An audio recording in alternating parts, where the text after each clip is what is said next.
అందరికీ స్వాగతం అమ్మ ఫ్యామిలీలోకి. నేను మీ శోభను మాట్లాడుతున్నాను. ఈరోజు మొదటి రోజు కాబట్టి శ్రావణ మాసంలో అమ్మవారి పూజ చేసేసుకున్నాను. రోజు చేసే పూజ కన్నా ఒక 5 నిమిషాలు ఎక్కువ చేసుకోవడం, అంతకన్నా ప్రత్యేకం ఏమీ లేదు. అయితే శ్రావణ మాసంలో ప్రతిరోజు ఇంపార్టెంటేనండి నాకు. ప్రతి వారం 4 వారాలు ఇంపార్టెంటే, 4 మామూలు వారాలు కూడా ఇంపార్టెంటే. అయితే నేను ఈరోజు మీకు ఒకటి చూపెట్టబోతున్నాను. ఇది చూపెట్టడంతో పాటు ఒక మంచి విషయం మీతో షేర్ చేసుకోవాలని వచ్చానన్నమాట. మనం చేసే పని మంచిదైతే అది ఎప్పుడూ మన వెంటే ఉంటుందండి. అది వేరే విధంగానో ఏ విధంగానో మన వెంటే ఉంటుంది.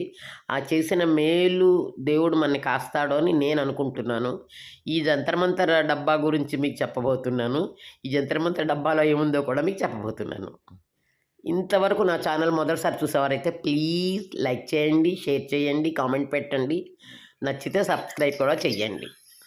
ఇలాంటి పార్సల్స్ చాలా వచ్చాయి, కానీ నేను యూట్యూబ్ మొదలెట్టాక తక్కువ అనమాట. అయినా నేను ఇది కూడా మీకు చూపెట్టడం సరదాగా ఉంది, అందుకే చూపెడతాను. ఈ పార్సల్స్ మాకు కామనే, కానీ మీకు చూపెట్టాలనుకున్నాను. ఇది బెంగుళూరు నుంచి మా అబ్బాయి పంపాడండి.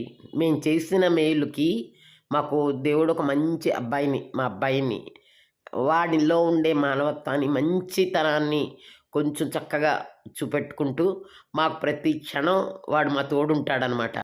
మిగతా వాళ్ళు తోడుండరా అంటే, మిగతా వాళ్ళకి అందరికీ చేసాం. వాళ్ళు ఎందుకు తోడుంటారు చెప్పండి? వాళ్ళు పరాయి వాళ్ళే కదా. పరాయి వాళ్ళు పరాయి వాళ్ళే అవుతారు, మనవాళ్ళు మనవాళ్ళే అవుతారన్న విషయంలో ఇప్పుడు నాకు అర్థమైందనమాట. ఎవరు మనని అడగలేదు అని ఫీల్ అవ్వక్కర్లేదు. మన పిల్లలు మన అడిగితే చాలు, మన పిల్లలు మనకి సహాయం చేస్తే చాలు. మనం చేసిన మంచి మన పిల్లల్ని కాపాడుతుంది అని నేను అనుకుంటాను. మా అబ్బాయి అయితే అట్లాగే అంటాడు, అమ్మ చేస్తున్న మేలు అలాగ అడగకూడదు, చేసిన వాళ్ళు చేసావు సరే, ఆనందంగా జీవిద్దాం అంతే అంటాడనమాట. వాళ్ళు తినేది ఏదైనా సరే ఇక్కడ దొరకదంటే ముందు మాకు ప్యాక్ చేసి పంపించేస్తూ ఉంటాడండి. డాడీకి నీకు కావాలి కదా ఇవి తిను అవి తిను అని. ఇక్కడ దొరకవని, ఇక్కడ కొనలేమని కాదు, కానీ అక్కడి నుంచి వచ్చిందంటే అదొక గ్రేట్ కదా. మాకు అదే ఆనందం. వాళ్ళ డాడీ కొంచెం సిక్కారు ఈ మధ్యకాలంలోని, సరిగ్గా భోజనం అవి చేయలేకపోతున్నారు. అంతే, వాడికి బెంగ వచ్చేసిందనమాట. అక్కడి నుంచి డాడీ నేను అన్నీ పంపిస్తాను నెమ్మదిగాను, వీటిని తిని మీరు కొంచెం తొందరగా కోలుకోండి, ఎందుకంటే మేము నెక్స్ట్ మంత్ తిరుపతి అవి ప్లాన్ చేసుకున్నాం అనమాట.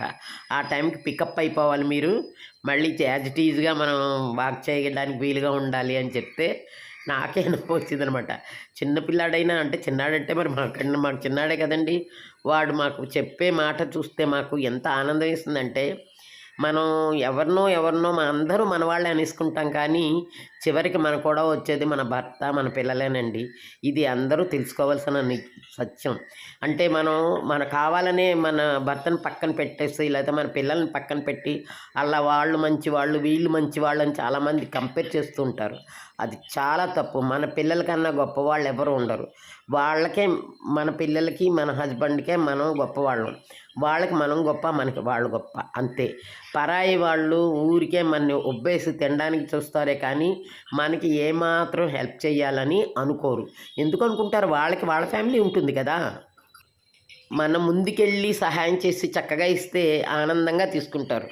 అది క్యాష్ అవ్వనండి, బంగారం అవ్వనండి, బట్టలు అవ్వనండి, ఏమైనా బంధుజనావళి అలాంటి వాళ్ళు. కానీ మన కోసం అంటూ వాళ్ళు ఏమీ చెయ్యరు. అలా చెయ్యాలని ఎక్స్పెక్ట్ చేసుకోకండి. ఇస్తే బంధుత్వాలు కంటిన్యూ అవుతుంది అనుకుంటే ఎంతమంది ఎన్ని ఇవ్వగలరండి చెప్పండి? సరే, ఏదో మేము మాకు మిగిల్చుకోకుండా అందరికీ అన్నీ ఇచ్చామంటే అందరూ అలా ఇవ్వాలని రూల్ లేదు. ఇచ్చినంత మాత్రాన మేమేమీ తగ్గిపోలేదు, కానీ వాళ్ళ బుద్ధులే బయటపడ్డాయి అనిపిస్తుంది అప్పుడప్పుడు. ఇది నేను బయటికి చెప్పకూడదు, కానీ నా మనసులో చాలా బాధ అనిపించి ఇప్పుడు మీకు చెప్పేస్తున్నాను అనమాట. నేను అందరికీ అన్నీ పంపిస్తూ ఉంటాను. అందరికీ ఎవరు వచ్చినా చాలా చాలా ఆదరంగా చూస్తూ ఉంటాను, అన్నీ చేస్తాను. కానీ అబ్బాయి, ఇది ఇప్పుడు మా అబ్బాయి పంపిన అన్నీ మీకు రివీల్ చేస్తాను చూడండి. ఇదంతా సరదాగా మాట్లాడాను అనుకోండి, అవన్నీ సీరియస్గా కాదు. ఇది మాత్రం సీరియస్. మాకు వచ్చిన ప్యాకింగ్లు ఏంటి అనేది చాలా సీరియస్. ఈ ప్యాక్లోని మా అబ్బాయి మాకు బిస్కెట్ ప్యాకెట్స్, డేట్స్, అక్కడ వాడి దగ్గర ఏమేమి మంచివి దొరికాయో, మాకు ఇక్కడ బజార్కి వెళ్ళి తెచ్చుకోలేని పరిస్థితిలో ఉన్నామో అలాంటివన్నీ కొని పంపించాడండి. ఇదిగోండి, ఇవి ఫ్రూట్ బిస్కెట్స్ అంట, ఇవి కొని పంపాడు. తర్వాత మంచి డేట్స్ అండి, పెద్దవన్నమాట, చాలా పెద్దగా ఉన్నాయి చూడండి. అవి కూడా అక్కడ చాలా కాస్ట్ అట. ఈ స్వీట్స్ ఇంకా చెప్పాలంటే చాలా అన్నీ వాడు ఎన్ని పంపగలడో అన్నీ పంపించాడు. ఇంతే కాదండి, నెల నెల ఆవు నెయ్యి పంపిస్తూ ఉంటాడు. ఏది కావాలంటే అదే పంపిస్తాడు. మేము అడగకుండా కూడా పంపిస్తూ ఉంటాడు. అయితే అందరూ అబ్బాయిలు పంపిస్తున్నారంటే అందరు అబ్బాయిలు పంపించవచ్చు. మా అబ్బాయి పంపించాడని నాకు గ్రేట్ అనిపించి మీ అందరికీ చూపెడుతున్నాను అనమాట. ఇవి 3 ప్యాక్స్ అనమాట. ఈ బిస్కెట్స్ చాలా మంచిది ఆరోగ్యానికి. డాడీ మెత్తగా ఉంటాయి, డాడీ తినగలరమ్మా, ఆయన పెట్టు అని. ఇదేమో షహానా అనేది అగరబత్తి, మంచి అగరబత్తి అక్కడ బెంగళూరులో దొరుకుతుంది. అది ఇక చూసారు కదా, ఈ డేట్స్ రేట్ కూడా చాలా ఎక్కువే పాపం. అయినా కూడా ప్రత్యేకంగా కొని అది ప్యాక్ చేసి పార్సల్ చేసి ఇక్కడికి పంపించాడు. లాస్ట్ ఇయర్ అయితే మామిడి పళ్ళు అండి, బ్రహ్మాండమైన మామిడి పళ్ళు అక్కడ వాళ్ళ ఫ్రెండ్ ఇచ్చారని చెప్పి అవన్నీ పట్టుకొచ్చి ఇచ్చాడు అనమాట. చూసారు కదా, ఇది ఎంత బాగుందో, చాలా పెద్దగా ఉన్నాయి ఇవి డేట్స్, చాలా రుచిగా కూడా ఉన్నాయి. ముందు మనకి అన్నీ హెల్త్కి బాగా పనిచేస్తాయి అని చెప్పి, ఆరోగ్యం కోసము బాగుంటాయి డాడీకి అని చెప్పి ఇవి పంపాడండి. ఇదండి ఈరోజు నాతో చిన్న వీడియో అనుకోండి, మంచి వీడియో.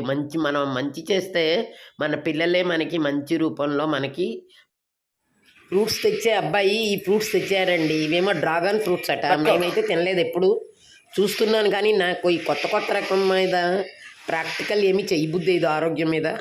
అందుకని నేనైతే కొనలేదు. తను తీసుకోండి మేడం అని రిక్వెస్ట్. మెత్తగా